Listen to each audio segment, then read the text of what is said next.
அன்பு நட்புகளுக்கு இனிய வணக்கம். இன்றைய திருக்குறள் மென்பொருளும் அதிகாரம் உறுப்பு நலன் அழிதல் குறள் எண் 1237. பாடு பெருதியோ நெஞ்சே கொடியார்க்கு என் வாடுதோட் பூசல் உரைத்து. நெஞ்சே, நீ சென்று காதலனிடம் என் வாடுகின்ற தோள்படும் வருத்தத்தை சொல்லி ஒரு பாராட்டு பெறுவாயோ. Oh my mind, please go and tell my lover about the sufferings of my shoulders and get the appreciation.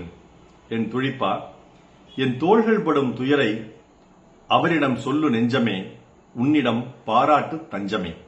என் தோள்கள் படும் துயரை அவரிடம் சொல்லு நெஞ்சமே, உன்னிடம் பாராட்டு தஞ்சமே.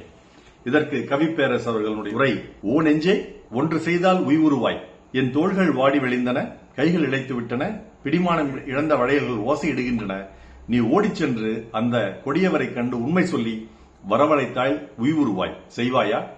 அந்த பூசல் என்ற சொல்லுக்கு நிறைய பொருள்கள் சொல்றாங்க. குறிப்பாக அந்த ஓசை, வளையல்கள் செய்கிற சத்தம், ஆரவாரம் அப்படின்னு சொல்றாங்க.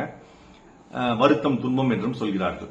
கவிப்பேரரசு அவர்கள் அதை ஓசை, ஆரவாரம் என்ற பொருள் சொல்லியிருக்கிறார். நான் இதை ஒரு வருத்தம் என்ற பொருள் சொல்லியிருக்கிறேன். எப்படி இருந்தாலும் அதனுடைய பொருள் ஒன்றுதான். அதாவது இதுவரைக்கும் முதல்ல கண்ணு ஆரம்பிச்சா தலைவி, தோளுக்கு போனா, இப்ப நெஞ்சுக்கு வந்துட்டா. நெஞ்சோடு பேசிட்டு இருக்கிறா. ஏ நெஞ்சே, நீ என்ன சும்மா கிடந்துட்டு இருக்கிற? தலைவன் எங்கேயோ போய் கொடியவனாக்கு என்னை கொடுமைப்படுத்திட்டு இருக்கிறான். என் உடம்பெல்லாம் மெலிஞ்சு போச்சு, என் கண்ணெல்லாம் வறண்டு போச்சு, என் தோளெல்லாம் மெலிஞ்சு போச்சு, வளையெல்லாம் கலண்டு போச்சு, நான் அழகிழந்து நிக்கிறேன். இத போய் என் தலைவனிடம் நீ போய் சொல்ல மாட்டாயா? சொல்லு நெஞ்சு, நீ போய் அவன் நெஞ்சு கூட பேசு. டெலிபதி என்று சொல்கிறோம் அல்லவா, அது மாதிரி போய் பேசு. உன் தலைவி, உன் காதலி, உன் மனைவி இப்படி கிடக்கிறா, இப்படி கன்றாவியா கிடக்கிறா, நீ சீக்கிரமா சேருடா அப்படின்னு போய் பேசு. அப்படிங்கிற மாதிரி ஒரு குறளை ஐயன் எழுதியிருக்கிறார். எங்க நெஞ்சு எங்காவது பேசுங்களா? இருந்தாலும் தலைவி நெஞ்சு தூது விடுறா. நெஞ்சு விடும் தூதுன்னு சொல்லணும்.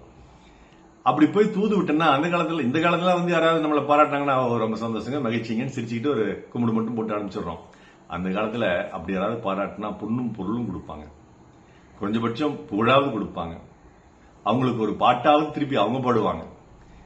இந்த மாதிரி நெஞ்சு போய் தலைவியினுடைய புலம்பலை தலைவன் சொல்லும் பொழுது தலைவன் இவருடைய நெஞ்சை பார்த்து பாராட்டி புகழ்ந்து பரிசளித்து அவன் மீண்டும் வந்து விடுவான் என்ற ஒரு பைத்தியகார நம்பிக்கை நம் தலைவிக்கு இருக்குது.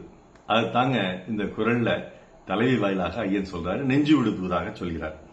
இதற்கு ஒரு பாடல்: ராகங்கள் சொல்லாதோ காதல் சந்தத்தை, சோகத்தில் தள்ளாடும் பேதை உள்ளத்தை, ஓ நெஞ்சே நீதான் பாடும் கீதங்கள், ஏனின்று நீர் மேல் ஆடும் தீபங்கள், ஓ நெஞ்சே நீதான் பாடும் கீதங்கள், ஏனின்று நீர் மேல் ஆடும் தீபங்கள் என்று குருவிக்கரம்பை சண்முகம் என்ற ஒரு அற்புதமான கவிஞர் நிறைய பாடல் எழுதியிருக்காரு. டார்லிங் டார்லிங் டார்லிங் என்ற படத்தில், பாக்யராஜனுடைய படத்தில் சங்கர் கணேஷ் இசையில் அமைத்த ஒரு அருமையான மெல்லிசை பாடல். இந்த பாடல் கேட்கும்போது ஒரு ஆணினுடைய நெஞ்சம் எவ்வளவு துயரப்படுது ஒரு பெண் தன்னுடைய காதலை ஏற்றுக்கொள்ளாத போது என்று நமக்கு புலம்பும். அதை நீங்க காட்சியோட பார்த்தா இன்னுமே சிறப்பாக இருக்கும். ஆனால் வள்ளுவர் என்ன சொல்றாரு, ஒரு பெண் அந்த நெஞ்சை தூது விடுகிறாள் அப்படிங்கிறார். இந்த காலத்துல ஆண்கள்லாம் தங்கள் நெஞ்சை பெண்ணுக்காக தூது விடுகிறார்கள். அந்த காலத்துல பெண்கள்லாம் ஆண்களுக்காக, தலைவர்களுக்காக தங்களுடைய நெஞ்சை தூது விட்டார்கள். அதைத்தான் வள்ளுவர் சொல்றார். பாடு பெருதியோ நெஞ்சே கொடியார்க்கு என் வாடு தோள் பூசல் உரைத்து. நாள் சிறக்க நன்றமிழ் வாழ்த்துகள். மருத்துவர் ராமசெல்வரங்கம், ரிஷினி திரளிய சேலம் கள்ளக்குறிச்சி கணவாளன். நன்றி. டாக்டர் செல்வர்கள் யூடியூப் சேனல் ஷேர் பண்ணுங்க, லைக் பண்ணுங்க, கமெண்ட் பண்ணுங்க, சப்ஸ்கிரைப் பண்ணுங்க. வணக்கம்.